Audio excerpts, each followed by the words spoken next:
We all know Xbox loves their controllers. They release a lot throughout the year, special editions, ones that look pretty damn cool. But this video is going to be about two very specific controllers, one being the Duke and the other being the leaked info about the Xbox One Elite version 2. That's right, there is a Elite V2 coming soon, and I'm going to talk about it right now. What is going on, guys?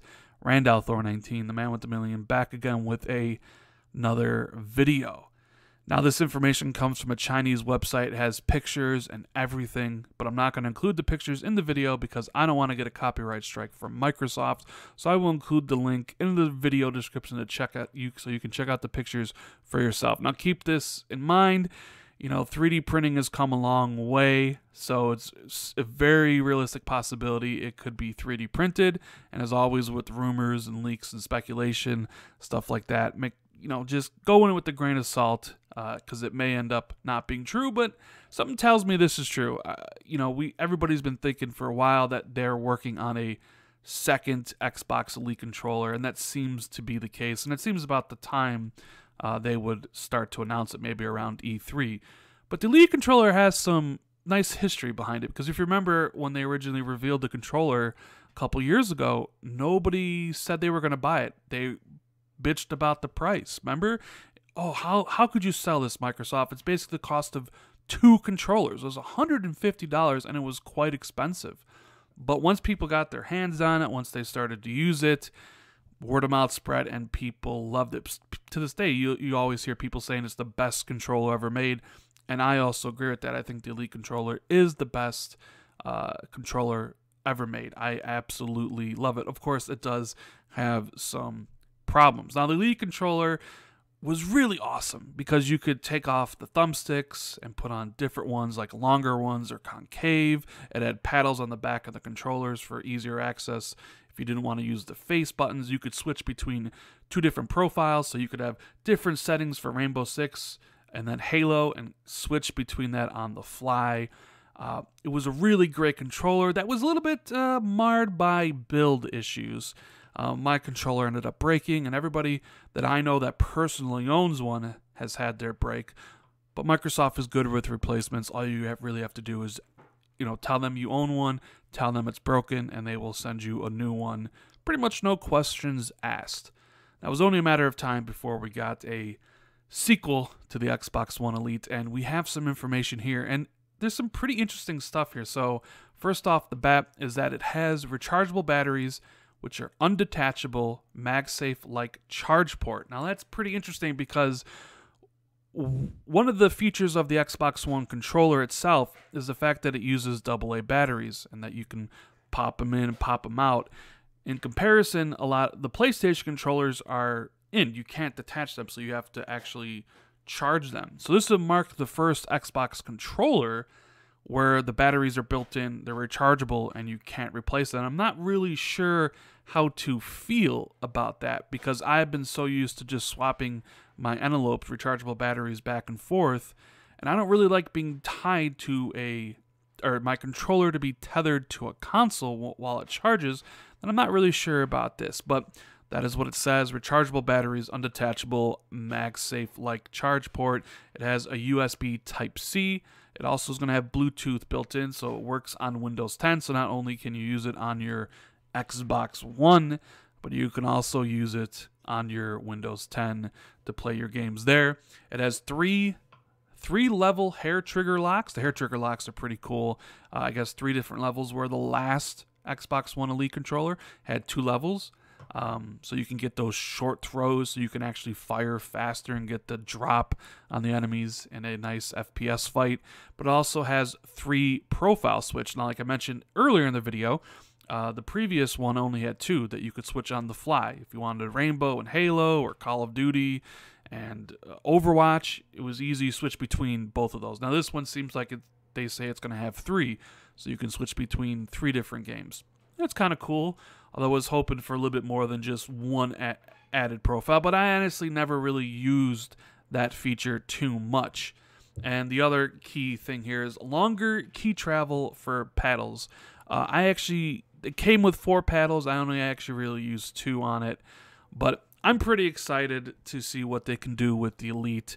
Hopefully they make it the build quality a little bit better.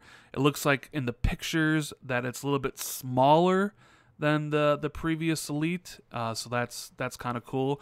Hopefully they use the Xbox Design Lab as well, because I would like to customize it and get a different color. I don't know if that's going to be a thing. It would seem like be a missed opportunity if they, if it was just like black again, like the first one, without the ability to like customize it on the website if you wanted it yellow, or if you wanted it blue, or if you wanted it green. But something tells me that maybe it'll just be black once again with all these new features. So that is the information about the new Xbox One Elite V2. Like I said, link is in the description if you want to take a look at all the pictures. I didn't want to get a copyright strike, so I wasn't going to include them in here.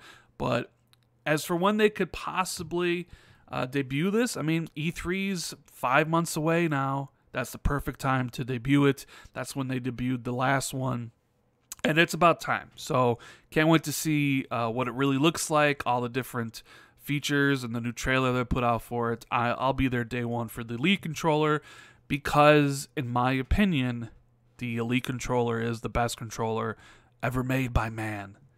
Now, on the flip side, one of the worst controllers ever made by man is the Duke, which is, for some odd reason, coming back in the end of March. So the Duke, if you guys don't know, was the monstrosity that originally came with the Xbox, the OG Xbox back in 2001. It was a gigantic controller that just never felt good in my hands. I hated that controller, and when they originally made the Xbox One S, that was like, okay, this is the controller for me. And look, I have huge hands.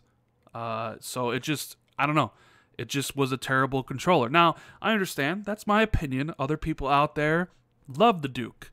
And this was a passion project by Samus Blackley.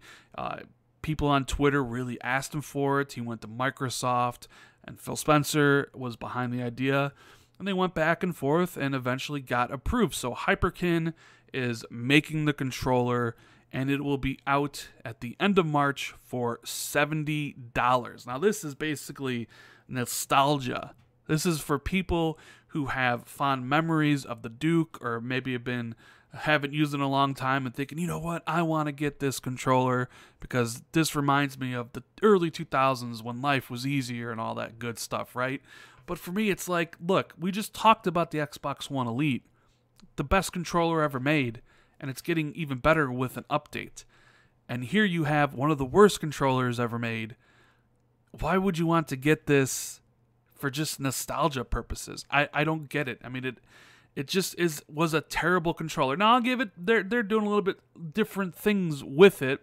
The OLED screen actually works this time, so you actually press the OLED screen, that big jewel at the center of it, it actually lights up and does like the Xbox boot animation.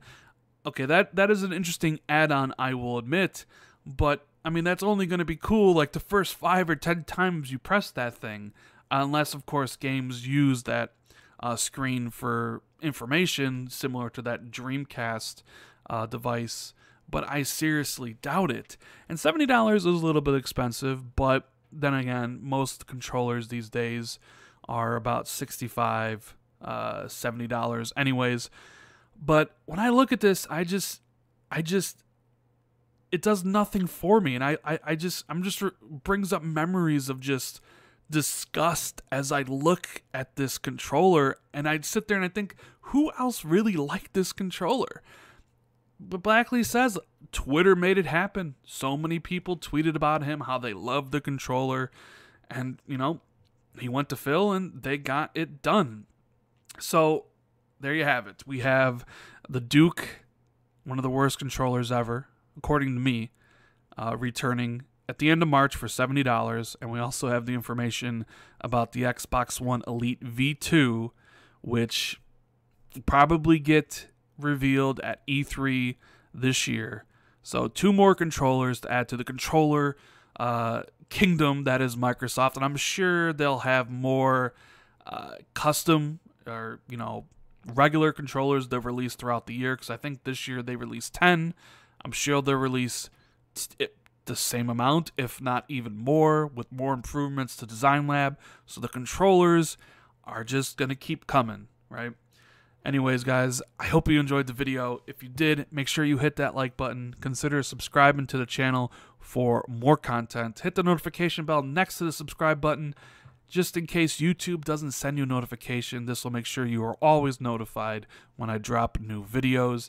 Thank you guys so much for watching. I really do appreciate it. And I'll see everybody in the next video. Later, guys.